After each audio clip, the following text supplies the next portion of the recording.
എല്ലാവർക്കും സുഖമാണെന്ന് വിശ്വസിക്കുന്നു. എല്ലാ പ്രശ്നങ്ങളും ശരിയാകും. ത്രില്ലിംഗ് കഥയാണ്. ലൈക്ക് ചെയ്ത് കണ്ടോളൂ. കഥയുടെ തുടക്കത്തിൽ തന്നെ കേരള തമിഴ്നാട് അതിർത്തിയിലെ വാളയാറിനോട് ചേർന്നുള്ള ഒരു തോട്ടത്തിലായിരുന്നു ആ കാഴ്ച. പുലർച്ചെ റബ്ബർ ടാപ്പിങ്ങിനിറങ്ങിയ നാരായണനാണ് ആദ്യം അത് കണ്ടത്. മഞ്ഞുമൂടിയ ആ തോട്ടത്തിൻ്റെ മൂലയിൽ ഒരു വലിയ കരിങ്കൽ കൂമ്പാരത്തിൻ്റെ അരികിലായി വെളുത്തൊരു രൂപം. അടുത്ത് ചെന്ന് നോക്കിയ അയാൾ നിലവിളിച്ചുകൊണ്ട് പിന്നിലേക്ക് മറിഞ്ഞു. ഒരു യുവതിയുടെ മൃതദേഹം. പക്ഷേ അതിൻ്റെ തല അവിടെ ഇല്ലായിരുന്നു. കഴുത്തറുത്ത് മാറ്റപ്പെട്ട നിലയിലായിരുന്നു അത്. ഉടലിൽ വസ്ത്രങ്ങളില്ല. ഡെഡ് ബോഡി തിരിച്ചറിയാതിരിക്കാൻ കൊലയാളി പരമാവധി ശ്രമിച്ചിട്ടുണ്ട്. കുറച്ച് സമയം കഴിഞ്ഞപ്പോൾ പാലക്കാട് സൗത്ത് പോലീസ് സ്റ്റേഷനിൽ നിന്നും ഇൻസ്പെക്ടർ ആര്യൻ മാധവും സംഘവും സ്ഥലത്തെത്തി. ആര്യൻ ആ ഡെഡ് ബോഡി ചുറ്റും നടന്നു നോക്കി. കാടുകൾ പടർന്നു പിടിച്ച ആ പ്രദേശം തെളിവുകൾ നശിപ്പിക്കാൻ വളരെ എളുപ്പമുള്ള ഇടമാണ്. സാർ, തല ഇതുവരെ കിട്ടിയിട്ടില്ല. തമിഴ്നാട് ബോർഡറിലേക്ക് എറിഞ്ഞു കാണുമോ? സബ് ഇൻസ്പെക്ടർ സലീം ചോദിച്ചു. ആര്യൻ മറുപടി പറഞ്ഞില്ല. അയാൾ ഡെഡ് ബോഡിയുടെ കൈകളിലേക്ക് നോക്കി. നഖങ്ങൾക്കിടയിൽ ചെറിയ ചർമ്മത്തിൻ്റെ അംശങ്ങൾ. അവൾ മരിക്കുന്നതിന് മുമ്പ് ആരോടോ മല്ലിട്ടിട്ടുണ്ട്. സലീം, ഇത് ലോക്കൽ പണിയല്ല. വളരെ പ്ലാൻഡായി ചെയ്ത കൊലപാതകമാണ്. കൊലയാളി തല എടുത്തുകൊണ്ടുപോയത് അത് എവിടെയെങ്കിലും ഉപേക്ഷിക്കാനല്ല, മറിച്ച് നമുക്ക് ഇരയെ തിരിച്ചറിയാൻ സമയം കിട്ടാതിരിക്കാനാണ്. ഇരയെ തിരിച്ചറിഞ്ഞാൽ കൊലയാളിയിലേക്കെത്താൻ എളുപ്പമാണെന്ന് അവനറിയാം, ആര്യൻ പറഞ്ഞു. ഫോറൻസിക് സംഘം ഫിംഗർ പ്രിന്റും മറ്റ് തെളിവുകളും ശേഖരിക്കുമ്പോൾ ആര്യൻ്റെ കണ്ണ് ആ യുവതിയുടെ അരഞ്ഞാണത്തിൽ തങ്ങി നിന്നു. കറുത്ത ചരടിൽ കോർത്ത ചെറിയൊരു ലോക്കറ്റ്. അത് തുറന്നു നോക്കിയ ആര്യൻ ഞെട്ടിപ്പോയി. അതിൻ്റെ ഉള്ളിൽ ഒരു ചെറിയ കുട്ടിയുടെ ചിത്രം. ഒരമ്മയാണ് കൊല്ലപ്പെട്ടത്. ഒരമ്മയാണ് സലീം. ആ വാർത്ത കേരളത്തെ ഞെട്ടിച്ചു. സോഷ്യൽ മീഡിയയിലും വാർത്താ ചാനലുകളിലും വാളയാറിലെ അജ്ഞാത മൃതദേഹം എന്ന തലക്കെട്ടുകൾ നിറഞ്ഞു. അടുത്ത 3 ദിവസത്തിൻ്റെ ഉള്ളിൽ കാണാതായ സ്ത്രീകളുടെ ലിസ്റ്റ് പോലീസ് എടുത്തു. 50-ലധികം പരാതികളാണ് വിവിധ ജില്ലകളിൽ നിന്നായി വന്നത്. അതിൻ്റെ ഇടയിലാണ് ആ നിർണായകമായ ഫോൺ കോൾ വരുന്നത്. മലപ്പുറം സ്വദേശിയായ ഒരു യുവാവ് തൻ്റെ മുൻ ഭാര്യയെ കാണാനില്ലെന്ന് പറഞ്ഞ് പോലീസിനെ സമീപിച്ചു. ആര്യൻ അയാളെ സ്റ്റേഷനിലേക്ക് വിളിച്ചു വരുത്തി. എൻ്റെ പേര് ജിതിൻ. എൻ്റെ വൈഫ്, അല്ല എൻ്റെ മുൻ ഭാര്യ രശ്മി. അവളെ കാണാനില്ല. കഴിഞ്ഞ ഒരാഴ്ചയായി അവളുടെ ഫോൺ സ്വിച്ച് ഓഫ് ആണ്.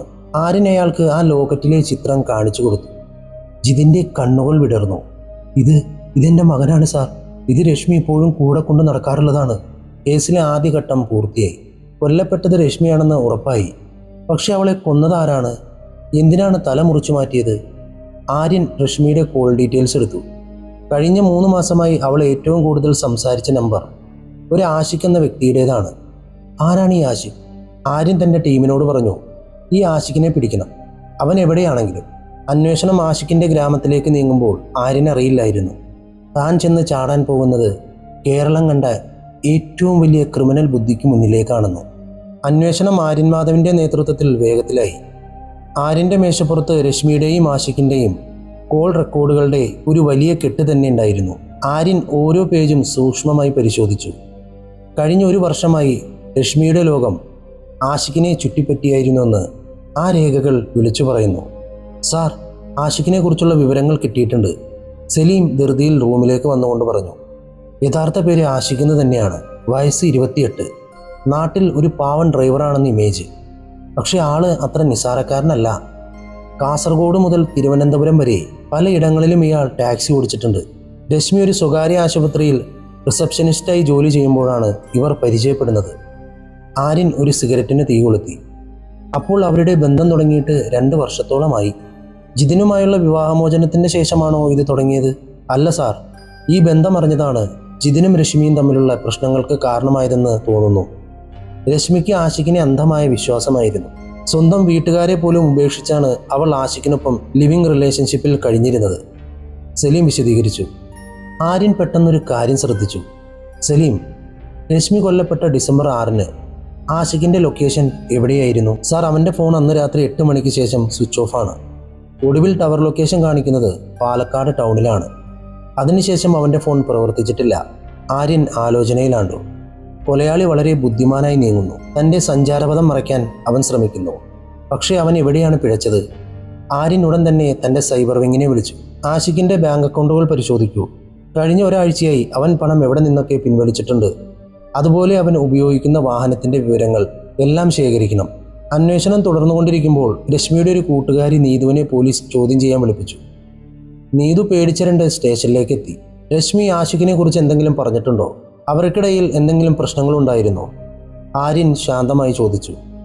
നീതു വിതുമ്പിക്കൊണ്ട് പറഞ്ഞു, സാർ, രശ്മി അവനെ വല്ലാതെ വിശ്വസിച്ചിരുന്നു, അതുപോലെ തന്നെ സ്നേഹിച്ചിരുന്നു. വിവാഹം കഴിക്കണമെന്ന് അവൾ എപ്പോഴും നിർബന്ധിക്കുമായിരുന്നു. പക്ഷേ ആഷിഖ് ഓരോ ഒഴിവ് കഴിവുകൾ പറഞ്ഞ് അത് നീട്ടിക്കൊണ്ടുപോയി. കഴിഞ്ഞ മാസം രശ്മി എന്നോട് പറഞ്ഞു, ആഷിഖിൻ്റെ വീട്ടുകാർ അവന് വേറെ എവിടെയോ വിവാഹം ആലോചിക്കുന്നുണ്ടെന്ന്. അവളത് ചോദിച്ചപ്പോൾ അവനവളെ സമാധാനിപ്പിച്ചു. ഡിസംബർ 6 വൈകുന്നേരം അവൾ എന്നെ വിളിച്ചിരുന്നു. ആഷിഖ് അവൾക്കൊരു വലിയ സർപ്രൈസ് കൊടുക്കാൻ പോവുകയാണെന്നും അവരൊരുമിച്ചൊരു യാത്രയ്ക്ക് പോവുകയാണെന്നും അവൾ പറഞ്ഞു. വളരെ സന്തോഷത്തിലായിരുന്നു അവൾ. ആര്യൻ്റെ മുഖം വലിഞ്ഞു മുറുകി. സർപ്രൈസ്? കൊലയാളികൾ പലപ്പോഴും ഇരകളെ മരണത്തിലേക്ക് വിളിക്കുന്നത് ഇതേ വാക്കിലൂടെയാണ്. സലീം ആഷിഖിൻ്റെ നാട്ടിലേക്കൊരു ടീമിനെ അയക്കും. അവൻ്റെ വീട്ടുകാരെ നിരീക്ഷിക്കണം. അവൻ അവിടെ എത്താൻ സാധ്യതയുണ്ട്. പിന്നെ പാലക്കാട് മുതൽ വാളയാർ വരെയുള്ള എല്ലാ CCTV ദൃശ്യങ്ങളും പരിശോധിക്കണം. രാത്രി 10 മണിക്ക് ശേഷം പോയ വാഹനങ്ങൾ പ്രത്യേകം ശ്രദ്ധിക്കണം. അന്ന് രാത്രി ആര്യൻ ഉറങ്ങിയില്ല. പുലർച്ചെ 2 മണിയായപ്പോൾ സൈബർ വിങ്ങിൽ നിന്നും ഒരു സന്ദേശം വന്നു. ആഷിഖിൻ്റെ സുഹൃത്തിൻ്റെ പേരിലുള്ള ഒരു വെളുത്ത കാറ് അന്ന് രാത്രി വാളയാർ ചെക്ക് പോസ്റ്റ് കടന്നു പോയിട്ടുണ്ട്. ആ കാറിൻ്റെ പ്രത്യേകത അതിൻ്റെ വീലുകളിൽ നീല നിറത്തിലുള്ള LED ലൈറ്റുകൾ ഉണ്ടായിരുന്നു. ഓഹ്, കിട്ടിപ്പോയി, ആര്യൻ സ്വയം പറഞ്ഞു. ആ വെളിച്ചം അവനെ ഇരുട്ടിൽ നിന്നും പുറത്തെത്തിക്കും. അടുത്ത ദിവസം രാവിലെ ആര്യനും സംഘവും ആഷിഖിൻ്റെ സുഹൃത്തിനെ കണ്ടെത്തി. സുഹൃത്ത് പേടിച്ചു വിറച്ചുപോയി. അവൻ എൻ്റെ കാർ ഒരു ദിവസത്തേക്ക് ചോദിച്ചു വാങ്ങിയതാണ്. അവൻ്റെ ടാക്സി സർവീസിന് എക്സ്ട്രാ വണ്ടി വേണമെന്ന് പറഞ്ഞാണ് കൊണ്ടുപോയത്. അവൻ ഇപ്പോൾ എവിടെയുണ്ട്? ആര്യൻ ദേഷ്യത്തിൽ ചോദിച്ചു. സാർ, ഇന്നവൻ്റെ വിവാഹമാണ്, തൃശ്ശൂരിലെ ഒരു കല്യാണ മണ്ഡപത്തിൽ. സുഹൃത്തിൻ്റെ വാക്കുകൾ കേട്ട് ആര്യൻ ഞെട്ടിപ്പോയി. താൻ പ്രണയിച്ച സ്ത്രീയെ കൊന്ന് തലയില്ലാതെ തോട്ടത്തിൽ ഉപേക്ഷിച്ചിട്ട് മറ്റൊരു പെണ്ണിൻ്റെ കഴുത്തിൽ താലി കെട്ടാൻ ഒരുങ്ങുന്ന ഒരു മനുഷ്യൻ. ആര്യൻ്റെ ഉള്ളിൽ പക ഇരമ്പിക്കയറി. സലീം, വണ്ടിയെടുക്ക്, തൃശ്ശൂരിലേക്ക്. അവൻ താലി കെട്ടുന്നതിന് മുമ്പ് നമുക്കവിടെ എത്തണം. പോലീസ് ജീപ്പുകൾ തൃശ്ശൂർ ലക്ഷ്യമാക്കി കുതിച്ചു. ആര്യൻ തൻ്റെ തോക്ക് പരിശോധിച്ചു. ഇത് കേവലം ഒരു കൊലക്കേസല്ല, ഒരു ക്രൂരമായ ചതിയുടെ അന്ത്യമാണ്. പക്ഷേ ആ മണ്ഡപത്തിൽ അവരെ കാത്തിരുന്നത് മറ്റൊന്നായിരുന്നു. തൃശ്ശൂരിലെ ആ ആഡംബര മണ്ഡപം, ബന്ധുക്കളും സുഹൃത്തുക്കളും നിറഞ്ഞ പന്തലിൽ എല്ലാവരും ആഹ്ലാദത്തിലായിരുന്നു. ആഷിഖ് എന്ന മാന്യനായ യുവാവ് നല്ല ഡ്രസ്സെല്ലാം ധരിച്ച് പുഞ്ചിരിയോടെ വേദിക്കരികിൽ നിൽക്കുന്നു. അവൻ്റെ മുഖത്തൊരു തരിമ്പ് പോലും കുറ്റബോധമോ ഭയമോ ഉണ്ടായിരുന്നില്ല. താൻ വെറും 72 മണിക്കൂർ മുമ്പ് ഒരു പെണ്ണിൻ്റെ ശ്വാസം മുട്ടിച്ചതും അവൾ ജീവന് വേണ്ടി പിടഞ്ഞതും പിന്നീട് ആ തണുത്ത രാത്രിയിൽ ഒരു അറവുമാടിനെ എന്ന പോലെ അവളുടെ തല വെട്ടിമാറ്റിയതും ആഷിഖ് മറന്നു കഴിഞ്ഞിരിക്കുന്നു, അല്ലെങ്കിൽ മറന്നതായി അഭിനയിച്ചിരിക്കുന്നു. മണ്ഡപത്തിന് പുറത്ത് സൈറം മുഴക്കാതെ 3 പോലീസ് ജീപ്പുകൾ വന്നു നിന്നു. ആര്യൻ മാധവ് ജീപ്പിൽ നിന്നിറങ്ങി. യൂണിഫോമിന് മുകളിൽ ഒരു ജാക്കറ്റ് ധരിച്ച് കണ്ണട വെച്ച അയാൾ സാവധാനം മണ്ഡപത്തിലേക്ക് വന്നു. കൂടെ സലീമും മറ്റ് 4 പോലീസുകാരും സിവിൽ വേഷത്തിലുണ്ടായിരുന്നു. സലീം, മണ്ഡപത്തിൻ്റെ എല്ലാ എക്സിറ്റുകളും ബ്ലോക്ക് ചെയ്യൂ. അവൻ ഒരു കാരണവശാലും ഓടി രക്ഷപ്പെടരുത്. ആര്യൻ വയർലെസ്സിലൂടെ നിർദ്ദേശം നൽകി. ആര്യൻ പന്തലിൻ്റെ ഉള്ളിലേക്ക് കടക്കുമ്പോൾ ആഷിഖ് വധുവിൻ്റെ അരികിലേക്ക് നീങ്ങുകയായിരുന്നു. താലി കെട്ടാൻ നിമിഷങ്ങൾ മാത്രം ബാക്കി. പെട്ടെന്ന് ആര്യൻ വേദിയിലേക്ക് കയറി. ആഷിഖിൻ്റെ തോളിൽ തട്ടി. ആഷിഖ്. ആര്യൻ്റെ ശബ്ദം ശാന്തമായിരുന്നു, പക്ഷേ അതിലൊരു ഇരമ്പലുണ്ടായിരുന്നു. ആഷിഖ് തിരിഞ്ഞു നോക്കി. പോലീസിനെ കണ്ടതും അവൻ്റെ മുഖത്തെ നിറം മാറി. എങ്കിലും അവൻ പെട്ടെന്ന് സ്വയം നിയന്ത്രിച്ചു. അതെ, ആരാണ്? നിങ്ങൾക്ക് ആള് മാറിയെന്ന് തോന്നുന്നു. എൻ്റെ വിവാഹമാണ്, ഒന്ന് മാറി നിൽക്കൂ. ആള് മാറിയിട്ടില്ല ആഷിഖ്. രശ്മിയുടെ ലോക്കറ്റിലെ കുട്ടിയുടെ ചിത്രം ഓർമ്മയുണ്ടോ? ആ കുട്ടിക്ക് ഇനി അമ്മയില്ല, ആര്യൻ കടുപ്പത്തിൽ പറഞ്ഞു. പന്തലിൽ വലിയൊരു നിശബ്ദത പടർന്നു. ബന്ധുക്കൾ ബഹളം വയ്ക്കാൻ തുടങ്ങി. എന്താണ് സാർ ഈ കാണിക്കുന്നത്? എൻ്റെ മകൻ എന്ത് തെറ്റാ ചെയ്ത്? ആഷിഖിൻ്റെ അച്ഛൻ ദേഷ്യപ്പെട്ടു. ആര്യൻ ജനക്കൂട്ടത്തിന് നേരെ തിരിഞ്ഞു. ഇവൻ നിങ്ങളുടെ മകനായിരിക്കാം, പക്ഷേ ഇവൻ ചെയ്തത് ഒരു മനുഷ്യനും ചെയ്യാത്ത ക്രൂരതയാണ്. ബാക്കി കാര്യങ്ങൾ സ്റ്റേഷനിൽ വെച്ച് പറയാം. സലീം ആഷിഖിൻ്റെ കൈകളിൽ വിലങ്ങുവച്ചു. ആഷിഖ് അപ്പോഴും താൻ നിരപരാധിയാണെന്ന് വിളിച്ചു പറയുന്നുണ്ടായിരുന്നു. വധു ബോധരഹിതയായി വീണു. ആഘോഷം നിമിഷ നേരം കൊണ്ട് വിലാപമായി മാറി. പാലക്കാട് സൗത്ത് പോലീസ് സ്റ്റേഷൻ ചോദ്യം ചെയ്യൽ മുറി. ടേബിളിൻ്റെ അപ്പുറം ആഷിഖ് ഇരിക്കുന്നു. അവൻ്റെ മുഖത്തെ ആത്മവിശ്വാസം പതുക്കെ ചോർന്നു തുടങ്ങിയിരുന്നു. ആര്യൻ മാധവ് ഒരു ലാപ്ടോപ്പ് തുറന്ന് അവന് നേരെ തിരിച്ചു വച്ചു. അതിൽ ആ വെളുത്ത കാറ് വാളയാർ ചെക്ക് പോസ്റ്റ് കടന്നു പോകുന്ന ദൃശ്യമായിരുന്നു. ഈ കാറിലെ നീല ലൈറ്റുകൾ, അത് നിന്റെ സുഹൃത്തിൻ്റേതാണെന്ന് ഞങ്ങൾ കണ്ടെത്തിക്കഴിഞ്ഞു. ആ രാത്രി നീ എവിടെയായിരുന്നു? അത് മാത്രം പറഞ്ഞാൽ മതി. ആര്യൻ മേശയിൽ തട്ടി ചോദിച്ചു. ആഷിക്ക് ഒന്നും മിണ്ടിയില്ല. ആര്യൻ പെട്ടെന്ന് രശ്മിയുടെ ഡെഡ് ബോഡിയുടെ ഫോട്ടോകൾ അവൻ്റെ മുന്നിലേക്ക് ഇട്ട് കൊടുത്തു. വികൃതമായ ശരീരം കണ്ട് ആഷിക്ക് മുഖം തിരിച്ചു. നോക്കടാ, നീ പ്രണയിച്ച പെണ്ണല്ലേ? അവളെ ഇത്രയും ഭംഗിയായി ഒരുക്കിയത് നീ തന്നെയല്ലേ? ആര്യൻ അലറി. ആഷിക്ക് വിറയ്ക്കാൻ തുടങ്ങി. സാർ, ഞാൻ ഞാൻ ഞാൻ മനഃപൂർവ്വം ചെയ്തതല്ല. അവളെന്നെ നിർബന്ധിച്ചു. എൻ്റെ കല്യാണം മുടക്കുമെന്ന് അവൾ പറഞ്ഞു. എനിക്ക് വേറെ വഴിയില്ലായിരുന്നു. അവൻ കരഞ്ഞുകൊണ്ട് സത്യങ്ങൾ വിളിച്ചു പറയാൻ തുടങ്ങി. ഡിസംബർ 6 രാത്രിയിലെ ആ ക്രൂരത അവൻ വിവരിച്ചു. സർപ്രൈസ് നൽകാമെന്ന് പറഞ്ഞ് കാറിൽ കയറ്റി പാതി വഴിയിൽ വെച്ച് ശ്വാസം മുട്ടിച്ചു കൊന്നു. പിന്നീട് കാറിൻ്റെ ഉള്ളിൽ സൂക്ഷിച്ചിരുന്ന കൊടുവാളെടുത്ത് അവളുടെ തല അറുത്തുമാറ്റി. തല എവിടെ? ആര്യൻ ചോദിച്ചു. അത് ഞാനൊരു കവറിലാക്കി ഭാരതപ്പുഴയുടെ ഒരു വിജനമായ ഭാഗത്തേക്ക് എറിഞ്ഞു. വസ്ത്രങ്ങളും കത്തിയും ഞാൻ അവിടെ തന്നെ കുഴിച്ചു മൂടി. ആഷിക്ക് തല കുനിച്ചു പറഞ്ഞു. ആര്യൻ ഒരു ദീർഘനിശ്വാസം വിട്ടു. കേസ് തെളിഞ്ഞു എന്ന് തോന്നി തുടങ്ങിയ നിമിഷം പക്ഷേ ഒരു പോലീസ് ഓഫീസർ ഓടി വന്ന് ഒരു വിവരം പറഞ്ഞു. സാർ, ആഷിക്കിൻ്റെ ഫോൺ നമ്മൾ റിക്കവർ ചെയ്തു. അതിലൊരു ഞെട്ടിക്കുന്ന കാര്യം കണ്ടെത്തി. രശ്മി കൊല്ലപ്പെടുന്നതിന് തൊട്ടു മുമ്പ് അവൾ ഒരാൾക്ക് ഒരു വോയിസ് മെസ്സേജ് അയച്ചിട്ടുണ്ട്. അത് ആഷിക്കിനെയോ ജിതിനെയോ കുറിച്ചല്ല. ആര്യൻ ഫോൺ വാങ്ങി ആ മെസ്സേജ് കേട്ടു. രശ്മിയുടെ വിറയ്ക്കുന്ന ശബ്ദം. ചേട്ടാ, അയാൾ എന്നെ കൊല്ലാൻ കൊണ്ടുപോവുകയാണ്. എന്നെ രക്ഷിക്കൂ. പണ്ട് നമ്മൾ ചെയ്ത ആ കാര്യം ഇയാൾ അറിഞ്ഞു എന്ന് തോന്നുന്നു. ആര്യൻ ഞെട്ടിപ്പോയി. പണ്ട് ചെയ്ത കാര്യം? അപ്പോൾ രശ്മിക്ക് മറച്ചു വയ്ക്കാൻ വലിയൊരു രഹസ്യമുണ്ടായിരുന്നു. ആഷിക്ക് വെറുമൊരു കൊലയാളി മാത്രമാണോ, അതോ ആരുടെയെങ്കിലും കരുവാണോ? അന്വേഷണം മറ്റൊരു വഴിത്തിരിവിലേക്ക് നീങ്ങുകയാണ്. സ്റ്റേഷൻ മുറിയിൽ ആ വോയിസ് മെസ്സേജ് വീണ്ടും വീണ്ടും മുഴങ്ങിക്കൊണ്ടേയിരുന്നു. രശ്മിയുടെ വിറയ്ക്കുന്ന ശബ്ദം ആര്യൻ മാധവിൻ്റെ കാതുകളിൽ ഒരു അലർച്ചയായി മാറി. പണ്ട് നമ്മൾ ചെയ്ത ആ കാര്യം ഇയാൾ അറിഞ്ഞു എന്ന് തോന്നുന്നു. ആര്യൻ കസാരയിലേക്ക് ചാഞ്ഞിരുന്നു. ഒരു നിമിഷം മുമ്പ് വരെ ഈ കേസ് ഒരു പക്ക പാഷൻ ക്രൈം അങ്ങനെയാണ് വിചാരിച്ചിരുന്നത്. ഉപയോഗിച്ചു കഴിഞ്ഞപ്പോൾ ഒഴിവാക്കാൻ വേണ്ടി കാമുകൻ നടത്തിയ കൊലപാതകം. എന്നാൽ രശ്മിയുടെ ഈ അവസാന സന്ദേശം കഥയുടെ ഗതി തന്നെ മാറ്റുന്നു. സലീം, ഈ മെസ്സേജ് അയച്ചിരിക്കുന്നത് ആർക്കാണ്? ആ നമ്പർ ട്രേസ് ചെയ്തോ? ആര്യൻ ചോദിച്ചു. സലീം ഒന്ന് പരുങ്ങുന്ന പോലെ തോന്നിയെങ്കിലും, സാർ, ആ നമ്പർ ഇപ്പോൾ സ്വിച്ച് ഓഫ് ആണ്. അതൊരു പ്രീപെയ്ഡ് സിം കാർഡാണ്. വ്യാജവിലാസത്തിലാണ് എടുത്തിരിക്കുന്നത്. പക്ഷേ ഒരു കാര്യം ഉറപ്പാണ്, രശ്മി മരിക്കുന്നതിന് മിനിറ്റുകൾ മുമ്പ് അയച്ചതാണിത്. അതായത് ആഷിഖ് അവളെ കൊല്ലാൻ പോവുകയാണെന്ന് അവൾക്ക് ഉറപ്പായിരുന്നു. ആര്യൻ ആഷിഖിന് നേരെ തിരിഞ്ഞു. അവനിപ്പോൾ തളർന്നിരിക്കുന്നു. ആഷിഖ്, രശ്മിക്ക് നീ അറിയാത്ത എന്തെങ്കിലും ഇടപാടുകളുണ്ടായിരുന്നു? അവൾ മറ്റെന്തെങ്കിലും ഭയപ്പെട്ടിരുന്നോ? ആഷിഖ് തലയുയർത്തി. അവൻ്റെ കണ്ണുകളിൽ ഇപ്പോൾ ഭയമല്ല, ഒരുതരം പകയായിരുന്നു. സാർ, അവളൊരു ശുദ്ധഗതിക്കാരിയാണെന്നാണ് ഞാൻ കരുതിയത്. പക്ഷേ ഇടയ്ക്കിടെ അവൾക്ക് ചില ഫോൺ കോളുകൾ വരുമായിരുന്നു. ആരോ അവളെ ബ്ലാക്ക്മെയിൽ ചെയ്യുന്നത് പോലെ. എനിക്കത് പലപ്പോഴും തോന്നിയിട്ടുണ്ട്. അവളുടെ കയ്യിൽ എപ്പോഴും നല്ല പണം ഉണ്ടാകുമായിരുന്നു. ഒരാശുപത്രിയിൽ റിസപ്ഷൻ ജോലി ചെയ്ത് കിട്ടുന്നതിനേക്കാൾ അധികം പണം. ഞാൻ ചോദിച്ചിട്ടുണ്ട്. അത് പഴയ വീട് വിറ്റ പണമാണെന്നാണ് അവൾ പറയുന്നത്. ആര്യൻ്റെ മനസ്സ് കാട് കയറാൻ തുടങ്ങി. രശ്മിക്ക് ആഷിഖ് അറിയാത്തൊരു മറ്റൊരു മുഖമുണ്ടായിരുന്നു. അയാൾ ഉടൻ തന്നെ രശ്മി പണ്ട് ജോലി ചെയ്തിരുന്ന ആശുപത്രിയിലേക്ക് അന്വേഷണം വ്യാപിപ്പിച്ചു. അവിടെ നിന്നും കിട്ടിയ വിവരം ആര്യനെ ഞെട്ടിച്ചു. 3 വർഷം മുമ്പ് ആ ആശുപത്രിയിൽ ഒരു നഴ്സ് ദുരൂഹ സാഹചര്യത്തിൽ മരിച്ചിരുന്നു. അനഘ എന്നായിരുന്നു അവളുടെ പേര്. ആ മരണം ഒരു ആത്മഹത്യയായിട്ടാണ് അന്ന് പോലീസ് എഴുതി തള്ളിയത്. പക്ഷെ അനഘയുടെ അടുത്ത സുഹൃത്തായിരുന്നു രശ്മി. സലീം, നമുക്ക് ആ പഴയ ഫയലൊന്ന് പൊടി തട്ടിയെടുക്കണം. അനഘയുടെ മരണം രശ്മിയുടെ വോയിസ് മെസ്സേജിലെ പണ്ട് ചെയ്ത കാര്യം ഒരുപക്ഷെ ഇതുമായി ബന്ധമുള്ളതാകാം. അന്ന് വൈകുന്നേരം ആര്യൻ അനഘയുടെ വീട്ടിലെത്തി. പാലക്കാട്ടെ ഒരു ഉൾനാടൻ ഗ്രാമത്തിലായിരുന്നു അത്. വൃദ്ധരായ മാതാപിതാക്കൾ മകളുടെ ഓർമ്മകളിൽ കഴിയുന്നു. ആര്യൻ അനഘയുടെ മുറി പരിശോധിച്ചു. അവിടെ ഒരു പഴയ ഡയറി അയാൾക്ക് കിട്ടി. ഡയറിയുടെ അവസാന പേജുകളിൽ രശ്മിയെക്കുറിച്ച് ചില പരാമർശങ്ങൾ ഉണ്ടായിരുന്നു. രശ്മിക്ക് പണത്തോടുള്ള ആർത്തി കൂടുകയാണ്.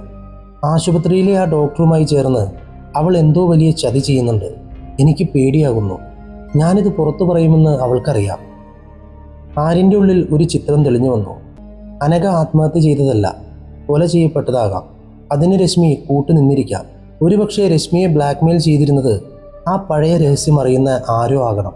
തിരികെ സ്റ്റേഷനിലെത്തിയ ആര്യനെ കാത്തിരുന്നത് മറ്റൊരു ഞെട്ടിക്കുന്ന വാർത്തയായിരുന്നു. ആഷിഖിനെ പാർപ്പിച്ചിരുന്ന സെല്ലിൽ നിന്നും ഒരു ബഹളം കേട്ടു. സലീം ഓടിച്ചെന്ന് നോക്കിയപ്പോൾ ആഷിഖ് ബോധരഹിതനായി കിടക്കുന്നു. അവൻ്റെ വായിൽ നിന്നും നുരയും പതയും വരുന്നുണ്ടായിരുന്നു. സാർ, ആഷിഖ് വിഷം കഴിച്ചുവെന്ന് തോന്നുന്നു. സലീം അലറി. എങ്ങനെ? അവനെ നമ്മൾ കൃത്യമായി പരിശോധിച്ചതല്ലേ? ആര്യൻ ഓടിയെത്തി. ആഷിഖിനെ ഉടൻ തന്നെ ആശുപത്രിയിലേക്ക് മാറ്റി. പക്ഷെ ആര്യൻ്റെ ചിന്ത മറ്റൊന്നായിരുന്നു. ആഷിഖ് സ്വയം വിഷം കഴിച്ചതാണോ അതോ ആരെങ്കിലും അവനെ ഇല്ലാതാക്കാൻ ശ്രമിച്ചതാണോ? രശ്മിയുടെ കൊലപാതകം വെറുമൊരു പ്രണയപ്പകയല്ല, അതിനു പിന്നിൽ വലിയൊരു സംഘം തന്നെയുണ്ടെന്ന് ആര്യൻ ഉറപ്പിച്ചു. അന്വേഷണം ഇപ്പോൾ ആ പഴയ ആശുപത്രിയിലെ ഡോക്ടറിലേക്കും രശ്മി അയച്ച നിഗൂഢ സന്ദേശത്തിന്റെ ഉടമയിലേക്കും നീങ്ങുകയാണ്. ആഷിഖിനെ ഐസിയുയിലേക്ക് മാറ്റിയതോടെ പോലീസ് സ്റ്റേഷൻ വലിയൊരു പ്രതിസന്ധിയിലായി. അതിശക്തമായ സുരക്ഷയുള്ള ലോക്കപ്പിന്റെ ഉള്ളിൽ വെച്ച് ഒരു പ്രതി വിഷം കഴിക്കുക എന്നത് ആര്യൻ മാധവിന്റെ കരിയറിലെ തന്നെ വലിയൊരു വീഴ്ചയായി കണക്കാക്കപ്പെടും. സലീം എങ്ങനെയാണ് അവന്റെ കയ്യിൽ വിഷമെത്തിയത്? അവന്റെ വസ്ത്രങ്ങളും ശരീരമെല്ലാം അരിച്ചു പറക്കി പരിശോധിച്ചതല്ലേ? ആര്യന്റെ ശബ്ദത്തിൽ ദേഷ്യവും നിരാശയും കലർന്നിരുന്നു. സലീം തല താഴ്ത്തി നിന്നു. സാർ, ഒരുപക്ഷെ അവൻ സ്റ്റേഷനിലേക്ക് വരുമ്പോൾ തന്നെ ഇത് പ്ലാൻ ചെയ്തിട്ടുണ്ടാകാം. അവന്റെ മോതിരത്തിന്റെ ഉള്ളിൽ ചെറിയൊരു അറയുണ്ടായിരുന്നു. എന്തെങ്കിലും പിടിക്കപ്പെടുമ്പോൾ ചിലപ്പോൾ എന്തെങ്കിലും ചെയ്യാനായിരിക്കും, ഒന്നും അറിയില്ല സാർ. അതിലുണ്ടായിരുന്നൊരു ഗുളികയാണ് അവൻ വിഴുങ്ങിയത്.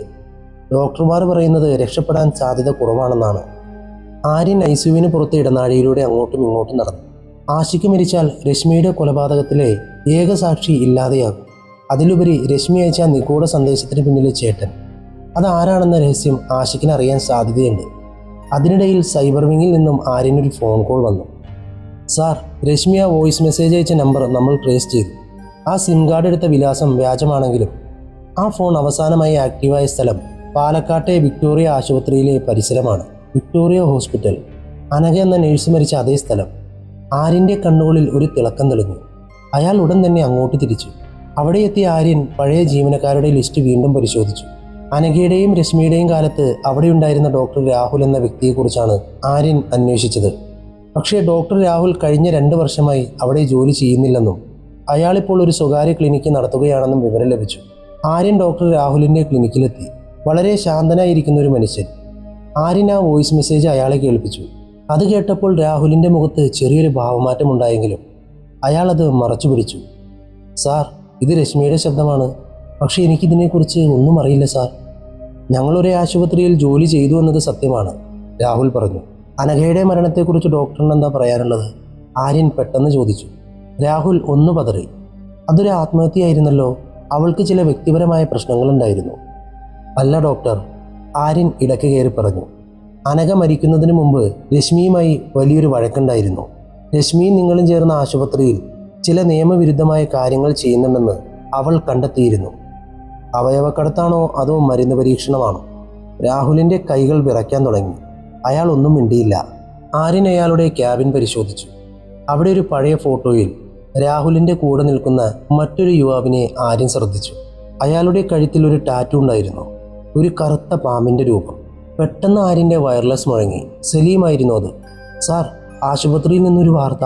ആഷിഖ് മരിച്ചു. പക്ഷേ അത് വിഷം ഉള്ളിൽ ചെന്നല്ല, ഐസിയുയിലേക്ക് ഓക്സിജൻ സപ്ലൈ തടസ്സപ്പെടുത്തി ആരും അവനെ കൊന്നതാണ്. CCTVയിൽ ഒരു നഴ്സിൻ്റെ വേഷം ധരിച്ച ആൾ പോകുന്നത് കണ്ടു. അയാളുടെ കഴുത്തിലൊരു പാമ്പിൻ്റെ ടാറ്റു ഉണ്ട്. ആര്യൻ ഞെട്ടിപ്പോയി. താൻ നിൽക്കുന്ന ക്ലിനിക്കിലെ ഫോട്ടോയിലുള്ള അതേ വ്യക്തി. ആര്യൻ ഉടൻ തന്നെ ഡോക്ടർ രാഹുലിനെ നോക്കി. പക്ഷെ അപ്പോഴേക്കും രാഹുൽ തൻ്റെ മേശക്കടിയിലുള്ള സ്വിച്ച് അമർത്തിയിരുന്നു. ക്ലിനിക്കിൻ്റെ വാതിലുകൾ തനിയെ അടഞ്ഞു. ആര്യൻ മാധവ്, നിങ്ങളൊരല്പം വൈകിപ്പോയി.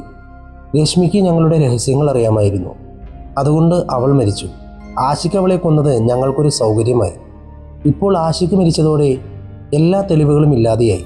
രാഹുൽ ക്രൂരമായി ചിരിച്ചു. ക്ലിനിക്കിൻ്റെ എയർ കണ്ടീഷനിങ്ങിലൂടെ ഒരു വിചിത്ര ഗന്ധം വരാൻ തുടങ്ങി. മാരകമായ എന്തോ വാതകമാണെന്ന് ആര്യന് മനസ്സിലായി. അയാൾ തൻ്റെ കൈത്തോക്ക് പുറത്തെടുത്തു. ക്ലിനിക്കിൻ്റെ എയർ കണ്ടീഷനിൽ നിന്നും പുറത്തു വരുന്ന വെളുത്ത പുക ആ മുറിയിൽ പടരുകയാണ്. ശ്വസിക്കാൻ പ്രയാസം തോന്നി തുടങ്ങിയ ആര്യൻ മാധവ് തൻ്റെ തൂവാലയെടുത്ത് മൂക്കും വായയും അമർത്തിപ്പിടിച്ചു. ഡോക്ടർ രാഹുൽ തൻ്റെ കസാരയിലിരുന്നു ക്രൂരമായി ചിരിക്കുകയാണ്. അയാൾ നേരത്തെ തന്നെ ഒരു ഓക്സിജൻ മാസ്ക് ധരിച്ചിരുന്നു. ആര്യൻ, ഇത് വെറുമൊരു പുകയല്ല, ഇത് സെവോഫ്ലൂറൈൻ. നിമിഷങ്ങൾക്കുള്ളിൽ നിങ്ങൾ ബോധരഹിതനാകും, പിന്നെ ഒരിക്കലും ഉണരുകയില്ല. രാഹുലിൻ്റെ ശബ്ദം മാസ്കിൻ്റെ ഉള്ളിലൂടെ മുഴങ്ങി. ആര്യൻ തൻ്റെ തോക്ക് രാഹുലിൻ്റെ നേരെ ചൂണ്ടി. പക്ഷെ അയാളുടെ കാഴ്ച മങ്ങുന്നുണ്ടായിരുന്നു. തല കറങ്ങുന്നു. വിരലുകൾക്ക് ബലം കുറയുന്നു. ഒരു വെടി ഉതിർക്കാൻ പോലും കഴിയാത്ത വിധം ശരീരം തളരുന്നു. ഇല്ല, ഇങ്ങനെ തോറ്റുകൊടുക്കാൻ പറ്റില്ല. ആര്യൻ തൻ്റെ മനസ്സിനെ പറഞ്ഞു പഠിപ്പിച്ചു. അയാൾ തോക്കിൻ്റെ പാത്തി കൊണ്ട് ക്യാബിൻ്റെ കനത്ത ഗ്ലാസ് ജാലകത്തിന് നേരെ ആഞ്ഞടിച്ചു. 1 തവണ, 2 തവണ, 3-ാം തവണ ഗ്ലാസ് തകർന്നു ചിതറി. പുറത്തു നിന്നുള്ള ശുദ്ധവായു അകത്തേക്ക് ഇരച്ചു കയറി. ആര്യൻ ഒന്ന് ആഞ്ഞു ശ്വസിച്ചു. തളർച്ച അല്പം മാറിയതും അയാൾ രാഹുലിൻ്റെ അടുത്തേക്ക് കുതിച്ചു.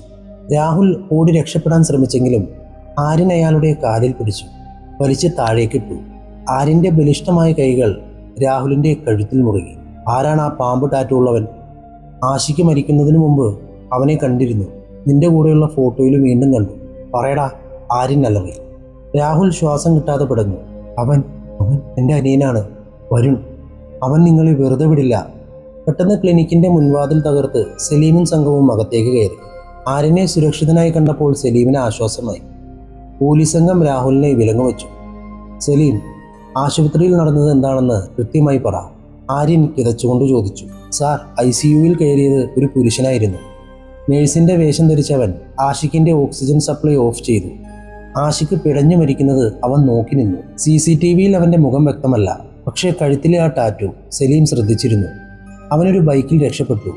ബൈക്കിൻ്റെ നമ്പർ പ്ലേറ്റ് വ്യാജമാണ്. ആര്യൻ രാഹുലിൻ്റെ ക്യാബിലുള്ള ഫോട്ടോ വീണ്ടും കയ്യിലെടുത്തു. അതിൽ രാഹുലിൻ്റെ അരികിൽ നിൽക്കുന്ന ആളുടെ മുഖത്തേക്ക് അയാൾ സൂക്ഷിച്ചു നോക്കി. അപ്പോഴാണ് ആര്യൻ ഒരു കാര്യം ശ്രദ്ധിച്ചത്. വരുണിൻ്റെ കയ്യിൽ ഒരു പഴയ വാച്ചുണ്ട്. അത് ഹുബ്ലോട്ട് ബ്രാൻഡിൻ്റെ ഒരു ലിമിറ്റഡ് എഡിഷൻ വാച്ചായിരുന്നു. ആഡംബരപ്രിയനായ ഒരു കൊലയാളി. സലീം, ഈ വരുണിനെക്കുറിച്ച് കൂടുതൽ അന്വേഷിക്കണം. രാഹുൽ വെറുമൊരു ഡോക്ടറല്ല, ഇവരൊരു വലിയ റാക്കറ്റിൻ്റെ ഭാഗമാണ്. രശ്മി അയച്ച വോയിസ് മെസ്സേജിലെ ചേട്ടൻ ഈ വരുണാകാൻ സാധ്യതയുണ്ട്. ഒരുപക്ഷെ രശ്മിയും വരുണും തമ്മിൽ ആ പഴയ ആശുപത്രിയിലെ അവിഹിത ഇടപാടുകളിൽ പങ്കാളികളായിരുന്നു. അതിനിടയിൽ ആര്യൻ്റെ ഫോണിലേക്ക് ഒരു അജ്ഞാത സന്ദേശം വന്നു. അതൊരു വീഡിയോയായിരുന്നു. ആര്യൻ ആ വീഡിയോ പ്ലേ ചെയ്തു. വാളയാറിലെ ആ തോട്ടത്തിൽ രശ്മിയുടെ ഡെഡ് ബോഡി കണ്ടെത്തിയ അതേ സ്ഥലത്ത് ഒരാൾ നിൽക്കുന്നു. ക്യാമറയ്ക്ക് പുറംതിരിഞ്ഞു നിൽക്കുന്നു. അയാൾ തൻ്റെ കയ്യിലിരുന്ന പ്ലാസ്റ്റിക് കവർ ഉയർത്തിക്കാട്ടി. കവറിൻ്റെ ഉള്ളിൽ നിന്നും അയാൾ രശ്മിയുടെ അറുത്തെടുത്ത തല പുറത്തെടുത്തു. എന്നിട്ടത് ക്യാമറയ്ക്ക് നേരെ തിരിച്ചു. ആ കാഴ്ച കണ്ട് സലീം മുഖം തിരിച്ചു. വീഡിയോയിൽ ആ രൂപം സംസാരിക്കാൻ തുടങ്ങി. ഇൻസ്പെക്ടർ ആര്യൻ, നിങ്ങൾ അന്വേഷിക്കുന്ന തല എവിടെയുണ്ട്? ഇത് വേണമെങ്കിൽ ഇന്ന് രാത്രി 12 മണിക്ക് പഴയ വിക്ടോറിയ ആശുപത്രിയുടെ മോർച്ചറിയിലേക്ക് വരൂ. ഒറ്റയ്ക്ക് വരണം. പിന്നെ നിങ്ങളോട് ആശിക്ക് പറഞ്ഞല്ലോ അവനാ തലയറുത്തതെന്ന്. അവനൊരു പേടിത്തൊണ്ടനായിരുന്നു. അവനെന്ന് അവളെ കൊലപ്പെടുത്തിയതിനു ശേഷം അവിടുന്ന് ഓടി രക്ഷപ്പെട്ടു. ബാക്കി കാര്യങ്ങളും തലയറുത്തതും ഞാൻ തന്നെയാണ്. അതിനൊരു കാരണവുമുണ്ട്. പിന്നെ ആഷിക്ക് കുറ്റം സമ്മതിക്കാൻ കാരണം അവന് ഞങ്ങളെ പേടിയാണ്. അതുകൊണ്ട് തന്നെയാണ്. എന്തായാലും കറക്റ്റ് 12 മണിക്ക് നിങ്ങളിവിടെ എത്തിയിരിക്കണം. അല്ലെങ്കിൽ ഇതുപോലെ രശ്മിയുടെ മകൻ്റെ തല നിങ്ങൾക്ക് കാണേണ്ടി വരും. ആര്യൻ്റെ ചോര തിളച്ചു. പ്രതി വെല്ലുവിളിക്കുന്നത് വെറും ഒരു പോലീസുകാരനെ അല്ല, നിയമത്തെയാണ്. സാർ, ഇത് കെണിയാണ്, പോകരുത്. സലീം തടഞ്ഞു. അവൻ എൻ്റെ ദൗർബല്യമാണ് സലീം, എൻ്റെ വാശിയാണ്. ആ കുട്ടിയുടെ ജീവൻ അപകടത്തിലാണ്. ഞാൻ പോകും, പക്ഷെ ഒറ്റയ്ക്കല്ല. ആര്യൻ്റെ കണ്ണോടിൽ ഒരു പുതിയ യുദ്ധതന്ത്രം തെളിഞ്ഞു വന്നു. മോർച്ചറിയിലെ അർദ്ധരാത്രി, രാത്രി 12 മണി. ഉപേക്ഷിക്കപ്പെട്ട വിക്ടോറിയ ആശുപത്രി ഒരു പ്രേതാലയം പോലെ നിശബ്ദമായിരുന്നു.